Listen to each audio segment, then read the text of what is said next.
महासमुंद महंगाई भत्ता व मकान भाड़ा भत्ता की मांग को लेकर प्रांतीय फेडरेशन के आह्वान पर आज सोमवार से 22 से अधिक संगठन के कर्मचारी और अधिकारी अनिश्चितकालीन हड़ताल पर चले गए हैं। अनिश्चितकालीन हड़ताल पर विभिन्न संगठनों के द्वारा पिथौरा ब्लॉक स्तरीय धरना प्रदर्शन, पिथौरा जनपद के समक्ष सरकार के खिलाफ नारेबाजी लगाते हुए आक्रोशित जाहिर किया गया। और आपको बता दें कि बीते 43 साल में होने वाले सबसे बड़ी हड़ताल को लेकर पहली बार जिला सत्र न्यायालय के कर्मचारियों ने भी समर्थन दिया है। हड़ताल से न्यायालय में बंदी पेशी और सुनवाई का कार्य ठप रहेगा।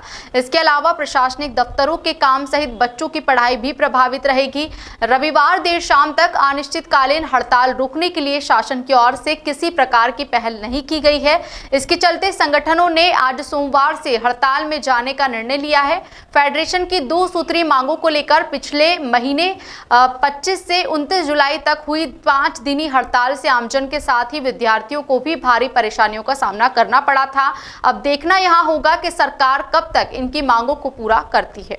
रोहिणी कुमार देवांगन, छत्तीसगढ़ ब्लॉक शिक्षक संघ इकाई पिथौरा का अध्यक्ष हूं। और जो हमारा जो क्रमिक हड़ताल 30 मई से निरंतर चला आ रहा है, 30 मई फिर 29 जून फिर 25 से 29 तारीख तक का 5 दिवसीय हड़ताल जो हमने सांकेतिक रूप से सरकार को बतलाया है या उनको हमने उस माध्यम से सूचना दिया, फिर भी उन्होंने सरकार ने इस पर कोई प्रकार का प्रतिक्रिया व्यक्त नहीं किया।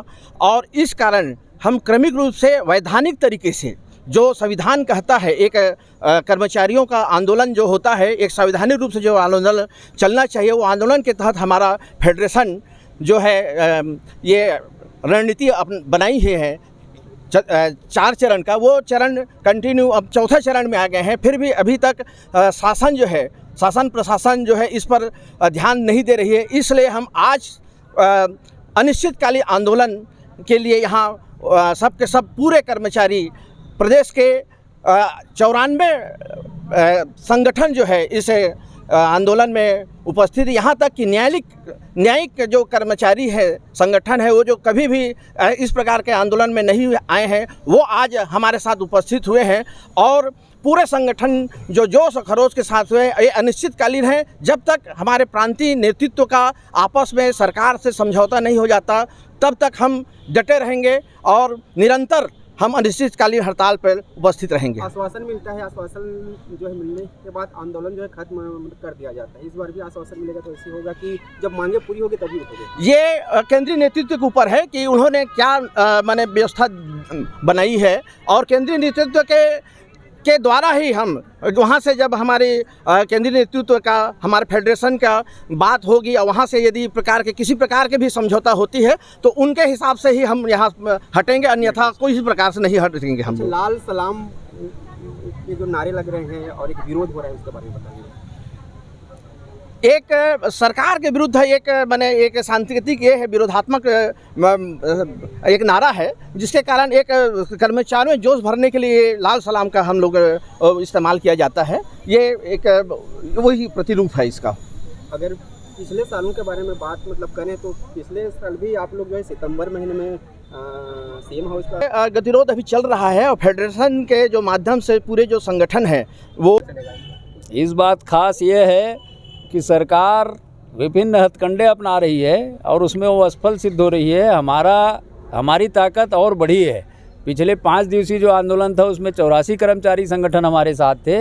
आज सरकार की हठधर्मिता से तंग आके आक्रोशित होकर कर्मचारी 94 कर्मचारी संघ पूरे प्रदेश में आज से हड़ताल में हैं। यहाँ तक कि न्यायालयीन कर्मचारी भी हमारे साथ हड़ताल में हैं। कितने डिपार्टमेंट के जो कर्मी शामिल हैं इसमें, और अगर मांगे पूरी नहीं होती है तो आगे की रणनीति किस तरह से बनाई गई है? नहीं, जब तक मांगे पूर्ण नहीं होंगी तब तक अनिश्चितकालीन हड़ताल का मतलब यही है। पिछले सांकेतिक हड़ताल थे 5 दिवसीय, लेकिन अनिश्चितकालीन हड़ताल का मतलब ही है कि जब तक हमारी मांगे पूरी नहीं होंगी ये आंदोलन चलता रहेगा। जो आपका संगठन है उसमें जो पदाधिकारी हैं, उनसे जो है शासन प्रशासन के जो अधिकारियों से बातचीत हुई है, तो कुछ हुआ है? नहीं, अगर बातचीत हुई भी है तो असफल हुई है। कितने दिनों तक चलेगा लगभग? और अलग अलग दिन में या अलग अलग योजना के तहत मतलब आंदोलन करने की रणनीति बनाई गई है? नहीं जैसे हमारा पिछले दिनों देखा हाँ जी, लेकिन हमारा आंदोलन में अब आंदोलन स्थल में बैठ के अनिश्चितकालीन चलना है हड़ताल। उसमें हमारे सारे साथी जोश खरोश के साथ बैठेंगे और अब बैठेंगे तो विभिन्न तौर पे जो प्रतिभाएं हैं वो भी सामने आएंगी। कोई कविता वाला है तो कविता सुनाएगा, तो कोई नारे वाला है तो नारेबाजी करेगा। वो प्रतिभाओं का प्रदर्शन भी आंदोलन के दरमियान होता है, वो स्वाभाविक बात है। आप लोगों की मुख्य मांग क्या है? मुख्य मांग 2 सूत्री मांग है। एक डीए केंद्र सरकार के समान दिया जाए 34%, और दूसरा हाउस रेंट मकान भाड़ा भत्ता जो है 7वें वेतनमान के अनुरूप दिया जाए, जैसा दिया जा रहा है, जबकि 2006 का है वो। 15 साल से महंगाई इतनी बढ़ गई लेकिन हमको हाउस रेंट उतना ही दिया जा रहा है। केवल 2 सूत्री मांग है सर। 2 सूत्री मांग को भी सरकार पूरा करने में आश्चर्य का विषय है। प्राकृतिक संसाधनों से भरपूर हमारा छत्तीसगढ़, जिसके आर्थिक स्थिति सुदृढ़ होने की दुहाई बार बार दी जाती है, बावजूद इसके देश के अन्य सभी राज्यों ने 34% डीए दे दिया है, केवल छत्तीसगढ़ को छोड़कर।